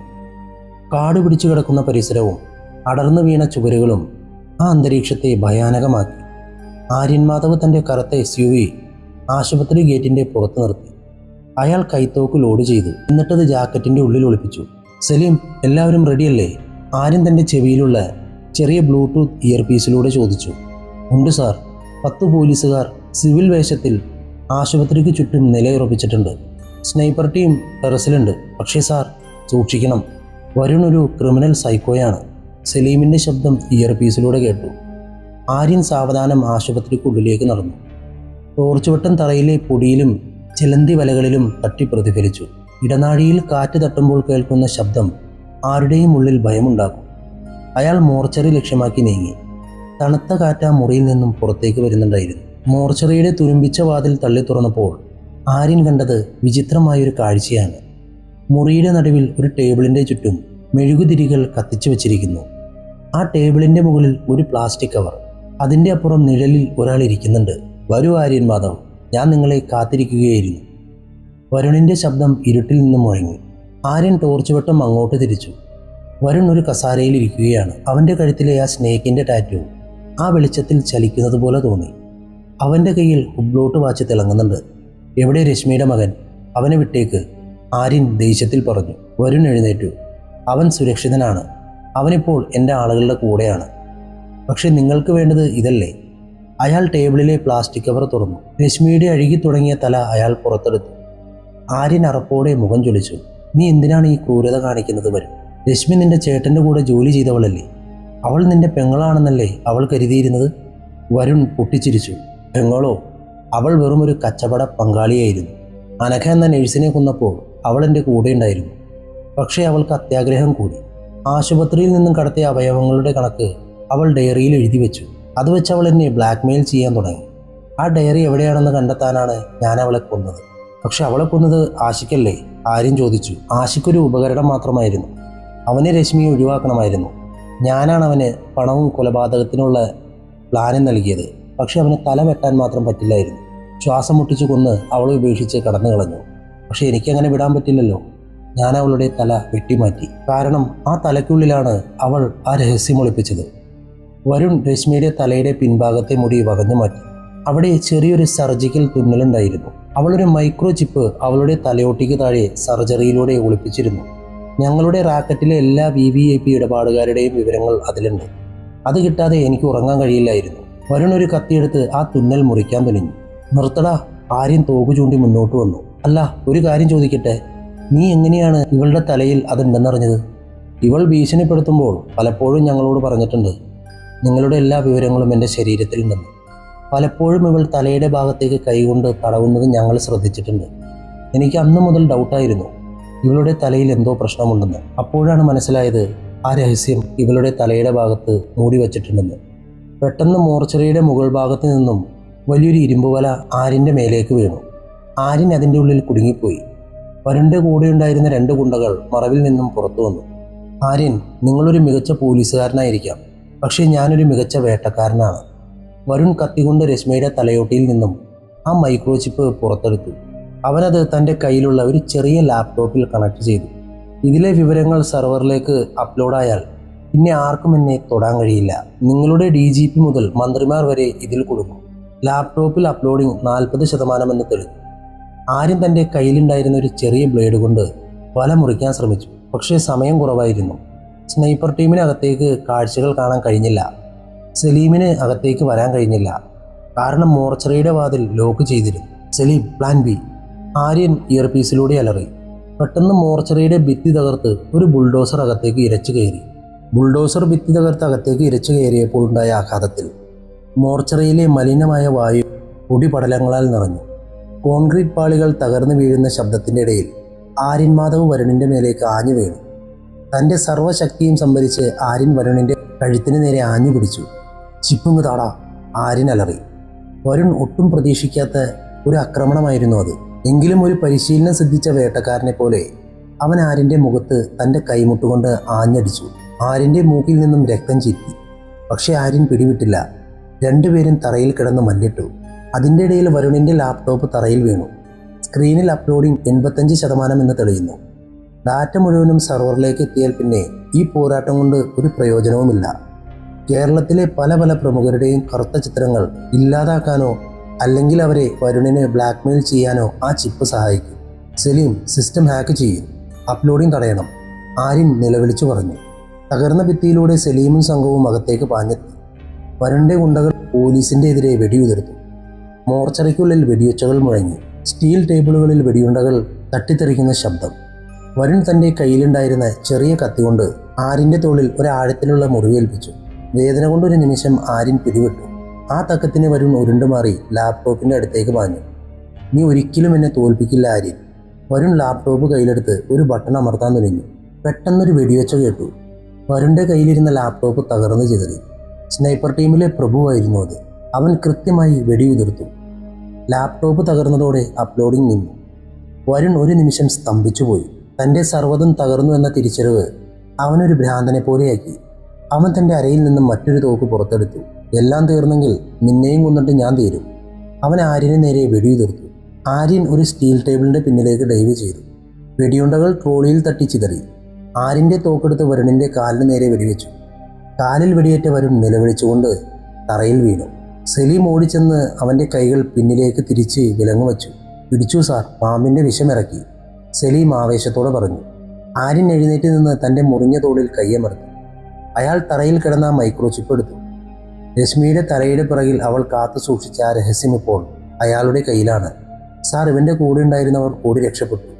രശ്മിയുടെ മകൻ എവിടെയുണ്ടെന്ന് ഇവൻ പറയുന്നില്ല, സലീം പറഞ്ഞു. ആര്യൻ വരുണിൻ്റെ അടുത്തേക്ക് നടന്നു. അവൻ്റെ മുടിയിൽ പിടിച്ച് തലയുയർത്തി. രശ്മിയുടെ മകൻ എവിടെയാണ് ഒളിപ്പിച്ചിരിക്കുന്നത്? നീ സത്യം പറഞ്ഞില്ലെങ്കിൽ നിന്റെ ചേട്ടൻ ഡോക്ടർ രാഹുൽ ഇപ്പോൾ അനുഭവിച്ചതിനേക്കാൾ വലിയൊരു നരകം ഞാൻ നിനക്ക് കാണിച്ചു തരും. വരുൺ ക്രൂരമായി ചിരിച്ചു. അവനിപ്പോൾ ഒരു സുരക്ഷിത സ്ഥാനത്താണ്. എൻ്റെ ആളുകൾക്ക് 10 മിനിറ്റിൻ്റെ ഉള്ളിൽ എൻ്റെ അടുത്ത് നിന്നും ഒരു മെസ്സേജ് പോയില്ലെങ്കിൽ ആ കുട്ടിയുടെ കഥ കഴിയും.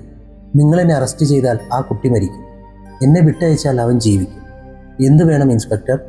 ആര്യൻ മാധവ് ഒരു വലിയ ധർമ്മസങ്കടത്തിലായി. ഒരു വശത്ത് നീതി, മറുവശത്ത് ഒരു നിഷ്കളങ്കനായ കുട്ടിയുടെ ജീവൻ. മോർച്ചറിയുടെ തകർന്ന അവശിഷ്ടങ്ങൾക്കിടയിൽ ആര്യൻ മാധവ് വിറയ്ക്കുന്ന ദേഷ്യത്തോടെ നിന്നു. വരുണിന്റെ വാക്കുകൾ അയാളുടെ കാതുകളിൽ ഒരു വെല്ലുവിളിയായി മുഴങ്ങി. സാർ, ഇവൻ കളിക്കുകയാണ്. 10 മിനിറ്റിൽ ഇവനെ കൊണ്ട് സത്യം പറയിപ്പിക്കാം. സലീം തൻ്റെ ലാത്തി മുറുകെ പിടിച്ച് മുന്നോട്ട് വന്നു. വേണ്ട സലീം, ആര്യൻ കൈ തടഞ്ഞു. ഇവൻ പറയുന്നത് സത്യമാകാനാണ് സാധ്യത. വരുണിനെ പോലെ ഒരാൾ തൻ്റെ സുരക്ഷ ഉറപ്പിക്കാതെ ഇങ്ങനെയൊരു കെണിയിൽ വീഴില്ല. നമ്മളെ വിളിച്ചു വരുത്താൻ പോലും നിൽക്കില്ല. ഇവൻ്റെ അഹങ്കാരം കൊണ്ടാണ് നമ്മളുടെ മുന്നിൽ വെച്ച് എല്ലാം ചെയ്യാൻ തീരുമാനിച്ചത്. ആര്യൻ വരുണിൻ്റെ മുഖത്തേക്ക് സൂക്ഷിച്ചു നോക്കി.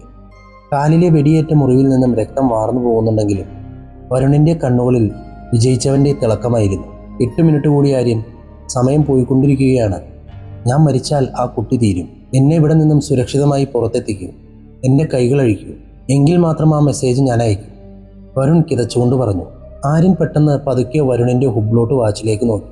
ആഡംബര വാച്ചുകൾ വെറുമൊരു ഫാഷനല്ല. പലതിലും അത്യാധുനികമായ സംവിധാനങ്ങൾ ഉണ്ടാകാറുണ്ട്. ആര്യൻ പെട്ടെന്ന് വരുണിൻ്റെ കൈ പിടിച്ച് വാച്ച് പരിശോധിച്ചു. സലീം, ഈ വാച്ച് ഊരിയെടുക്ക്, ആര്യൻ ആജ്ഞാപിച്ചു. വാച്ച് പരിശോധിച്ചപ്പോൾ അതിൻ്റെ സൈഡിൽ ചെറിയൊരു നീല ലൈറ്റ് മിന്നിമറയുന്നത് ആര്യൻ കണ്ടു. അതൊരു സാധാരണ വാച്ചല്ല, അതൊരു GPS ട്രാക്കർ കൂടിയായിരുന്നു. മാത്രമല്ല, വരുണിൻ്റെ ഹൃദയമിടിപ്പ് ഹാർട്ട് ബീറ്റ് കുറഞ്ഞാൽ തനിയെ ഒരു അലർട്ട് അയക്കുന്ന സംവിധാനവും അതിലുണ്ടായിരുന്നു. ഇതാണോ നിന്റെ മാജിക്? ആര്യൻ വാച്ച് വരുണിൻ്റെ മുഖത്തിന് നേരെ കാണിച്ചു. നിന്റെ ഹൃദയമിടിപ്പ് നിലച്ചാലോ അല്ലെങ്കിൽ നീ ഒരു പ്രത്യേക ബട്ടൺ അമർത്തിയാലോ നിന്റെ ആളുകൾക്ക് സിഗ്നൽ ലഭിക്കും. അതല്ലേ നിന്റെ പ്ലാൻ? വരുൺ ഒന്നും മിണ്ടിയില്ല. അവൻ്റെ മുഖത്തെ ഭാവം മാറി. ആര്യൻ ഉടൻ തന്നെ സൈബർ സെല്ലിലെ വിദഗ്ധനായ അനീഷിനെ വിളിച്ചു. അനീഷ്, ഈ വാച്ചിലെ GPS സിഗ്നൽ എവിടേക്കാണ് പോകുന്നത്? അതൊന്ന് ട്രേസ് ചെയ്യൂ. ഇതിലൂടെ ഒരു സിഗ്നൽ മറ്റൊരു ഡിവൈസിലേക്ക് പോകുന്നുണ്ട്. മിനിറ്റുകൾ യുഗങ്ങൾ പോലെ കടന്നുപോയി. 5-ാം മിനിറ്റിൽ അനീഷിൻ്റെ മറുപടി വന്നു. സാർ, സിഗ്നൽ പോകുന്നത് പാലക്കാട് ടൗണിൽ നിന്നും 10 കിലോമീറ്റർ അകലെയുള്ള ഒരു പഴയ ടയർ ഫാക്ടറിയിലേക്കാണ്. അവിടെ ഒരു മൊബൈൽ ആക്റ്റീവാണ്. സലീം ലോക്കൽ പോലീസിനോട് ആ ടയർ ഫാക്ടറി വളയാൻ പറയൂ. സൈറൻ പാടില്ല. ആ കുട്ടിയെ അവർ കൊല്ലരുത്. ആര്യൻ അലറി. ആര്യൻ വരുണിനെ നോക്കി ക്രൂരമായി ഒന്ന് ചിരിച്ചു. നിന്റെ കൗണ്ട് ഡൗൺ അവസാനിച്ചു വരുൺ. ഇനി നിന്റെ ആളുകളെ രക്ഷിക്കാൻ നിനക്ക് കഴിയില്ല. ആര്യൻ വണ്ടിയിൽ അതിഭീകരമായ സ്പീഡിൽ അങ്ങോട്ട് പാഞ്ഞു. 10 മിനിറ്റ് കൊണ്ട് അയാൾ അവിടെ എത്തി. പോലീസ് സംഘം ഫാക്ടറി വളഞ്ഞു കഴിഞ്ഞിരുന്നു. ഇരുട്ട് നിറഞ്ഞ ആ ഫാക്ടറിക്കുള്ളിൽ നിന്നും ഒരു കുട്ടിയുടെ കരച്ചിൽ കേൾക്കാം. ആര്യൻ ശബ്ദമുണ്ടാക്കാതെ അകത്തേക്ക് കയറി. അവിടെ വരുണിൻ്റെ 3 ഗുണ്ടകൾ തോക്കുമായി കാവൽ നിൽക്കുന്നു. കുട്ടിയൊരു കസാരയിൽ കെട്ടിയിട്ടിരിക്കുന്നു. ഒരാൾ തൻ്റെ ഫോണിലേക്ക് നോക്കി അസ്വസ്ഥനായി നിൽക്കുന്നു. അണ്ണൻ ഇതുവരെ മെസ്സേജ് അയച്ചില്ലല്ലോ. കുട്ടിയെ തീർത്തേക്കാം. ഒരുവൻ തോക്കുയർത്തി. ആര്യൻ രണ്ടാമതൊന്നും ആലോചിച്ചില്ല. തൻ്റെ കൈത്തോക്കിൽ നിന്നും 3 വെടിയുണ്ടകൾ ഒരേ സമയം മുതിർന്നു. കൃത്യമായ ലക്ഷ്യം. 3 പേരും തറയിൽ വീണു. ആര്യൻ ഓടിച്ചെന്ന് കുട്ടിയുടെ കെട്ടുകൾ അഴിച്ചു. രശ്മിയുടെ മകൻ ഭയന്ന് വിറച്ചു. ആര്യനെ കെട്ടിപ്പിടിച്ച് കരയാൻ തുടങ്ങി. പേടിക്കേണ്ട മോനെ, അങ്കിൾ വന്നല്ലോ. ആര്യൻ്റെ കണ്ണുകൾ അറിയാതെ നനഞ്ഞു പോയിരുന്നു. കുട്ടിയെ സുരക്ഷിതമായി സലീമിനെ ഏൽപ്പിച്ച ശേഷം ആര്യൻ തിരികെ മോർച്ചറിയിലേക്ക് വന്നു. വരുണിനെ പോലീസ് വാനിലേക്ക് കയറ്റുകയായിരുന്നു. വരുൺ, നീ ഒരു കാര്യം മറന്നുപോയി. വേട്ടക്കാരൻ എപ്പോഴും ഇരയുടെ പുറകെ നടക്കുന്നത് അതിൻ്റെ നിഴൽ നോക്കിയാണ്. നിന്റെ ആഡംബര ഭ്രമം തന്നെയാണ് നിന്നെ ചതിച്ചത്, ആര്യൻ പറഞ്ഞു. പക്ഷെ വരുൺ പൊട്ടിച്ചിരിച്ചു. ആര്യൻ, നിങ്ങൾ കരുതിയത് എല്ലാം തീർന്നു എന്നാണോ? ആ മൈക്രോചിപ്പിലെ വിവരങ്ങൾ നിങ്ങൾ കണ്ടോ? അതിൽ രശ്മിയും അനഘയും ചെയ്ത തെറ്റുകൾ മാത്രമല്ല ഉള്ളത്. നിങ്ങളുടെ ഡിപ്പാർട്ട്മെൻറ്റിലെ ഒരാളുടെ പേരും അതിലുണ്ട്. അതുകൊണ്ടാണ് രശ്മി ഭയന്നത്. ആര്യൻ ഞെട്ടിപ്പോയി. അയാൾ ഉടൻ തന്നെ തൻ്റെ കയ്യിലിരുന്ന ആ ചിപ്പിലേക്ക് നോക്കി. ഇതിൽ താൻ വിശ്വസിക്കുന്ന ആരുടെയെങ്കിലും പേരുണ്ടാകും. സിറ്റി പോലീസ് കമ്മീഷണറുടെ ഓഫീസിലെ അതീവ സുരക്ഷയുള്ള സൈബർ ലാബിലായിരുന്നു ആര്യൻ മാധവ്. മേശപ്പുറത്തൊരു ചെറിയ മൈക്രോചിപ്പ് ഇരിക്കുന്നു. വരുൺ പറഞ്ഞ വാക്കുകൾ ആര്യൻ്റെ ഉള്ളിൽ ഒരു തീ പോലെ നേറുകയാണ്. തൻ്റെ ഡിപ്പാർട്ട്മെൻറ്റിലെ ഒരാൾ, താൻ ഏറ്റവും കൂടുതൽ വിശ്വസിക്കുന്ന ഒരാൾ ഈ കൊടും ക്രൂരതകൾക്ക് കൂട്ടുനിന്നിട്ടുണ്ടോ? സാർ, ചിപ്പ് ഡീകോഡ് ചെയ്തു കഴിഞ്ഞു. ഡേറ്റ ആക്സസ് ചെയ്യാൻ റെഡിയാണ്, സൈബർ വിദഗ്ധൻ അനീഷ് പറഞ്ഞു. ആര്യൻ ഒരു ദീർഘനിശ്വാസം വിട്ടു. സ്ക്രീൻ എനിക്ക് മാത്രം കാണുന്ന രീതിയിൽ ബാക്കിയുള്ളവർ പുറത്തു നിൽക്കട്ടെ. സലീം അടക്കമുള്ളവർ പുറത്തേക്ക് മാറി. ആര്യൻ വിറയ്ക്കുന്ന വിരലുകളോടെ എൻ്റർ കീ അമർത്തി. സ്ക്രീനിൽ ഫയലുകൾ തെളിഞ്ഞു വന്നു. 2023 മുതൽ വിക്ടോറിയ ആശുപത്രിയിൽ നടന്ന അവയവ കടത്തിൻ്റെ കൃത്യമായ കണക്കുകൾ അതിലുണ്ടായിരുന്നു. വിദേശ രാജ്യങ്ങളിലേക്ക് കടത്തിയ വൃക്കകളുടെയും കരളുകളുടെയും ലിസ്റ്റ്, അതിന് പണം നൽകിയ രാഷ്ട്രീയക്കാരുടെ പേരുകൾ എല്ലാം കൃത്യം. തുടർന്ന് ആര്യൻ പേ ഓഫ് എന്ന ഫോൾഡർ തുറന്നു. അതിൽ മാസാവസാനം കൃത്യമായി പണം കൈപ്പറ്റുന്നവരുടെ വിവരങ്ങളായിരുന്നു. ഓരോ പേരും വായിക്കുന്തോറും ആര്യൻ്റെ നെഞ്ചിടിപ്പ് കൂടി വന്നു. ലിസ്റ്റിൻ്റെ അവസാനത്തിൽ ഒരു പേര് കണ്ട ആര്യൻ സ്തംഭിച്ചു പോയി. SI സലീം, 5 ലക്ഷം പ്രതിമാസം. ആര്യൻ്റെ കൈകൾ വിറച്ചു.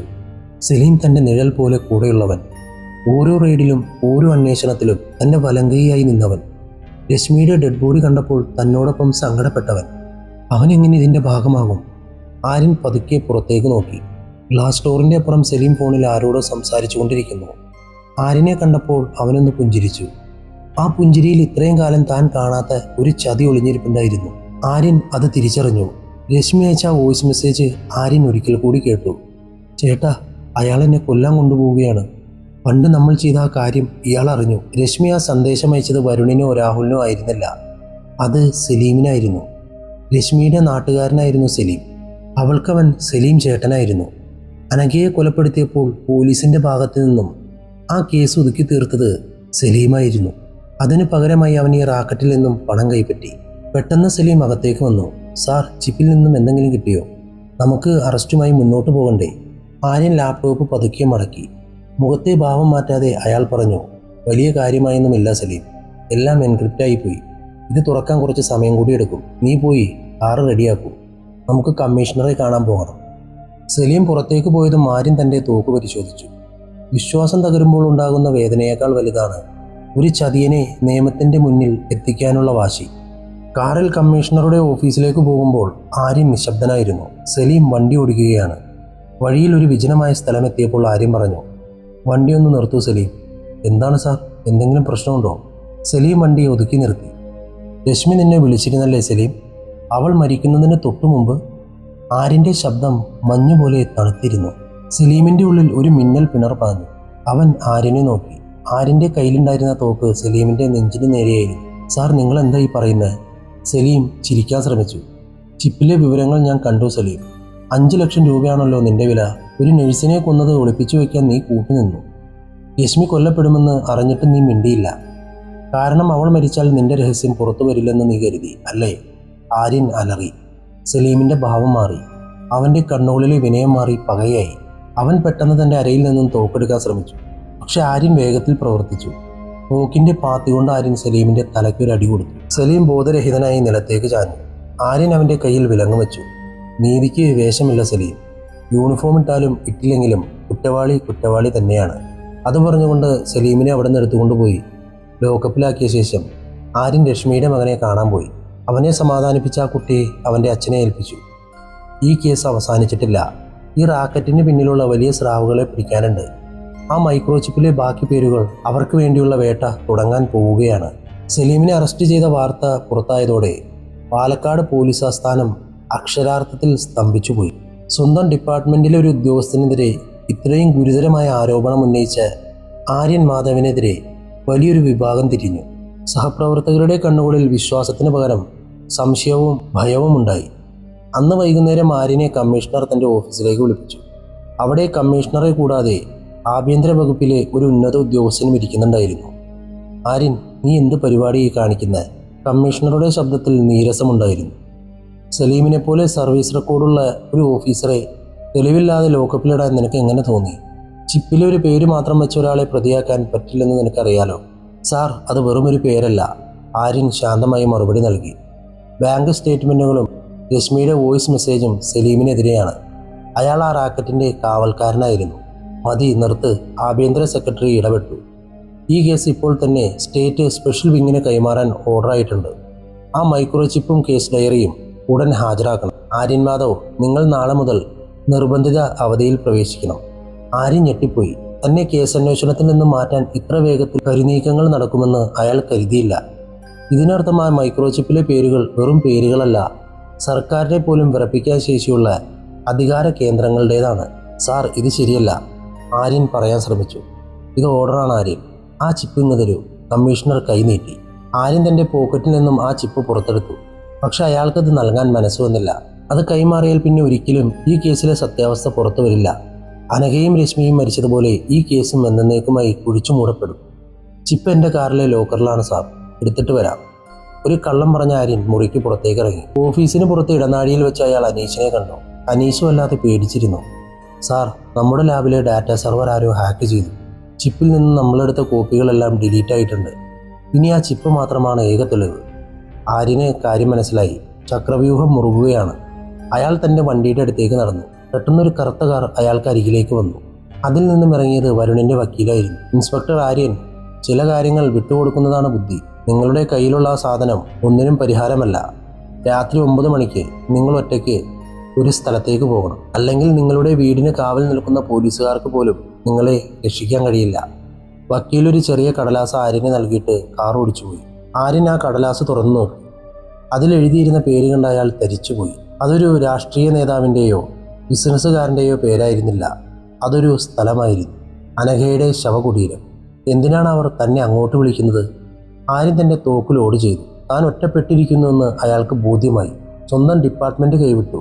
തെളിവുകൾ നശിപ്പിക്കപ്പെട്ടു. സലീം ശത്രുവായി. ഇനി നേരിട്ടുള്ള പോരാട്ടം മാത്രം. രാത്രി 9 മണി. മഴ പെയ്യാൻ തുടങ്ങിയിരുന്നു. ആര്യൻ അനഘയുടെ വീട്ടിലെ ശ്മശാനത്തിൻ്റെ അരികിലെത്തി. ഇരുട്ടിലൊരാൾ കുടയും ചൂടി നിൽക്കുന്നത് കണ്ടു. ആര്യൻ ടോർച്ച് തെളിയിച്ചു. അത് സലീമായിരുന്നു. ലോക്കപ്പിലായിരുന്ന സലീം എങ്ങനെ ഇവിടെ എത്തി? നിങ്ങളെന്നെ ചതിയനായി കണ്ടുവല്ലേ? സലീമിൻ്റെ ശബ്ദം വിറയ്ക്കുന്നുണ്ടായിരുന്നു. പക്ഷെ നിങ്ങൾ കാണാത്തൊരു സത്യം ആ ചിപ്പിലുണ്ട്. ചിപ്പിലെ ലിസ്റ്റ് സാർ മുഴുവനും വായിച്ചില്ലേ? സലീം തൻ്റെ ഷർട്ട് മാറ്റി. അവൻ്റെ നെഞ്ചിലൊരു വലിയ മുറിവുണ്ടായിരുന്നു. സാർ, വരുണൻ സംഘവും എന്നെ ഭീഷണിപ്പെടുത്തിയാണ് ആ ലിസ്റ്റിൽ പേര് ചേർത്തത്. എന്നെ രക്ഷിക്കാൻ ശ്രമിച്ച രശ്മിയെ അവർ കൊന്നു. എനിക്ക് നിങ്ങളോടെല്ലാം പറയണമെന്നുണ്ടായിരുന്നു. പക്ഷേ പെട്ടെന്ന് എവിടെ നിന്നൊരു വെടിയുണ്ട പാഞ്ഞു വന്ന് സലീമിൻ്റെ നെറ്റിയിൽ പതിച്ചു. അവൻ ആര്യൻ്റെ മുന്നിൽ തളർന്നു വീണു. സലീം! ആര്യൻ നിലവിളിച്ചുകൊണ്ട് തോക്ക് പുറത്തെടുത്തു. ഇരുട്ടിൽ നിന്നും 10ഓളം പേർ ആര്യനെ വളഞ്ഞു. അവർക്കിടയിൽ നിന്നും ഒരാൾ സാവധാനം മുന്നോട്ട് വന്നു. മഴക്കോട്ടിൽ മുഖം മറച്ച ആ രൂപം തൻ്റെ തൊപ്പി മാറ്റി. ആ മുഖം കണ്ട ആര്യൻ മരവിച്ചു നിന്നു. അതൊരു പുരുഷനായിരുന്നില്ല. ടോർച്ചുവട്ടത്തിൽ ആ മുഖം തെളിഞ്ഞപ്പോൾ ആര്യൻ്റെ കൈകൾ വിറച്ചു. അത് മറ്റാരുമായിരുന്നില്ല. രശ്മിയുടെ ആത്മമിത്രമെന്ന് പോലീസ് കരുതിയിരുന്ന, രശ്മിയുടെ മരണം കേട്ട് വിതുമ്പിക്കരഞ്ഞ നീതു. പക്ഷെ ആ പഴയ പേടിച്ചിരണ്ട പെൺകുട്ടിയായിരുന്നില്ല അവൾ. അവളുടെ കണ്ണുകളിൽ ഇപ്പോൾ തിളങ്ങുന്നത് ക്രൂരതയും അധികാരവുമാണ്. അവളുടെ കയ്യിലിരുന്ന് സൈലൻസ് ഘടിപ്പിച്ച പിസ്റ്റളിൽ നിന്നും അപ്പോഴും പുക ഉയരുന്നുണ്ടായിരുന്നു. നീതു, നീ? ആര്യൻ വിശ്വസിക്കാനാവാതെ ചോദിച്ചു. നീതു ഒരു തണുത്ത ചിരിയോടെ ആര്യൻ്റെ നേരെ അടുത്തു. നീതു നീതു എന്ന പേര് എനിക്കിഷ്ടമല്ല ആര്യൻ. ഈ ബിസിനസ് ലോകത്തെല്ലാവരും എന്നെ വിളിക്കുന്നത് മാഡം എന്നാണ്. വരുണും രാഹുലും വെറും പാവകളാണ്. അവരെ നിയന്ത്രിച്ചിരുന്നത് ഞാനാണ്. ആര്യൻ പതുക്കെ തൻ്റെ തോക്കുയർത്താൻ ശ്രമിച്ചു. അനഘയെയും രശ്മിയെയും നീയാണ് കൊന്നത്. അനഘ കൊല്ലപ്പെടേണ്ടവളായിരുന്നു, നീതു ശാന്തമായി പറഞ്ഞു. അവൾക്ക് വലിയ നീതിബോധമായിരുന്നു. പക്ഷേ രശ്മി, അവളെൻ്റെ വലങ്കൈയായിരുന്നു. പക്ഷെ ആഷിഖിനോടുള്ള പ്രണയം അവളെ ദുർബലയാക്കി. അവൾ ഈ വിവരങ്ങൾ വെച്ച് എന്നെ ബ്ലാക്ക്മെയിൽ ചെയ്യാൻ ശ്രമിച്ചു.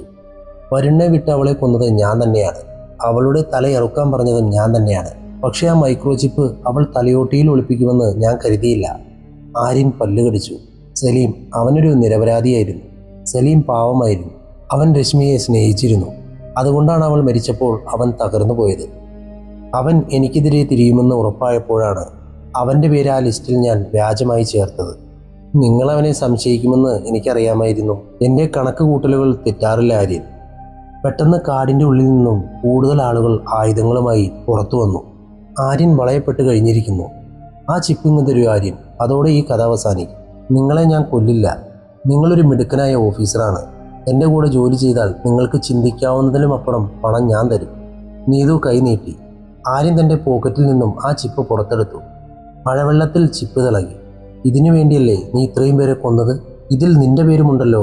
എൻ്റെയും നിങ്ങളെഇപ്പോൾ സസ്പെൻഡ് ചെയ്ത ആഭ്യന്തര സെക്രട്ടറിയുടെയും പേരുകൾ അതിലുണ്ട്, നീതു അഭിമാനത്തോടെ പറഞ്ഞു. ആര്യൻ ഒരു നിമിഷം ആ ചിപ്പിലേക്ക് നോക്കി. എന്നിട്ട് പെട്ടെന്ന് അത് നിലത്തിട്ട് തൻ്റെ ബൂട്ട് കൊണ്ട് ആഞ്ഞു ചതച്ചു. ചിപ്പ് പൊടി പൊടിയായി മാറി. ഇല്ല, നീതു അലറി. നീ എന്ത് പണിയാ ചെയ്തത്? തെളിവുകൾ നശിപ്പിക്കാൻ നിനക്ക് മാത്രമേ അറിയാവൂ എന്ന് കരുതണ്ട നീതു. ആര്യൻ ചിരിച്ചു. പക്ഷെ നീ ഒരു കാര്യം മറന്നു. ഞാനൊരു പോലീസുകാരനാണ്. ചിപ്പിലെ വിവരങ്ങൾ ഞാൻ ഡീകോഡ് ചെയ്തപ്പോൾ തന്നെ അത് ഓട്ടോമാറ്റിക്കായി 10 വ്യത്യസ്ത സെർവറുകളിലേക്ക് ബാക്കപ്പ് അയക്കാനുള്ള ഒരു പ്രോഗ്രാം അനീഷ് സെറ്റ് ചെയ്തിരുന്നു. നാളെ രാവിലെ ഈ വിവരങ്ങൾ മാധ്യമങ്ങളിലും കോടതിയിലും എത്തും. നീതുവിൻ്റെ മുഖം വിളറി. കൊല്ലവനെ, അവൾ അലറി. ഈ ഒച്ചകൾ മുഴങ്ങുന്നതിന് മുമ്പ് തന്നെ ആര്യൻ നിലത്തേക്ക് ഡൈവ് ചെയ്തു. കാടിൻ്റെ ഉള്ളിൽ നിന്നും സൈറം മുഴങ്ങാൻ തുടങ്ങി. ആര്യൻ ഒറ്റയ്ക്കല്ല വന്നത്. സലീമിൻ്റെ ഫോണിലെ GPS പിന്തുടർന്ന് സിറ്റി സ്പെഷ്യൽ ഫോഴ്സ് അവിടെ എത്തിക്കഴിഞ്ഞിരുന്നു. നടന്നത് വലിയൊരു വെടിവെപ്പായിരുന്നു. വരണ്ട ഗുണ്ടകൾ ഓരോരുത്തരായി വീണു. നീതു രക്ഷപ്പെടാൻ ഓടിയെങ്കിലും ആര്യൻ അവളെ പിന്തുടർന്നു. ചെളിയിൽ തെന്നി വീണ നീതുവിൻ്റെ മേൽ ആര്യൻ ചാടി വീണു. നിന്റെ കളി കഴിഞ്ഞു മാഡം. ആര്യൻ അവളുടെ കൈകളിൽ വിലങ്ങ് വെച്ചു. 2 ആഴ്ചയ്ക്ക് ശേഷം Palakkad town police station. Aryan Madhav വീണ്ടും തൻ്റെ കസാരയിലിരിക്കുന്നു. നീതുവും വരുണും രാഹുലും ഇപ്പോൾ അഴികൾക്കുള്ളിലാണ്. സലീമിന് മരണാനന്തര ബഹുമതികൾ നൽകി ഔദ്യോഗികമായി യാത്രയാക്കി. രശ്മിയുടെ മകനിപ്പോൾ സുരക്ഷിതനാണ്. ആര്യൻ തൻ്റെ മേശപ്പുറത്തിരുന്ന് രശ്മിയുടെ പഴയ ഫോട്ടോയിലേക്ക് നോക്കി. അവളുടെ കണ്ണുകളിൽ ഇപ്പോഴും ഒരു നിഗൂഢതയുണ്ട്. പെട്ടെന്ന് അയാളുടെ ഫോണിലേക്ക് ഒരു അജ്ഞാത സന്ദേശം വന്നു. നിങ്ങൾ ചിപ്പിലെ 90% വിവരങ്ങൾ മാത്രമേ കണ്ടിട്ടുള്ളൂ ആര്യൻ. ബാക്കി 10% ഇപ്പോഴും എൻ്റെ കയ്യിലുണ്ട്. അത് തുറന്നാൽ നിങ്ങളുടെ സ്വന്തം കുടുംബത്തിലെ ഒരാളുടെ പേര് നിങ്ങൾ കാണും. ആര്യൻ്റെ നെറ്റിയിൽ ഇത് കേട്ട് വിയർപ്പ് പൊടിഞ്ഞു. അങ്ങനെ ഈ കഥ അവസാനിച്ചിരിക്കുന്നു.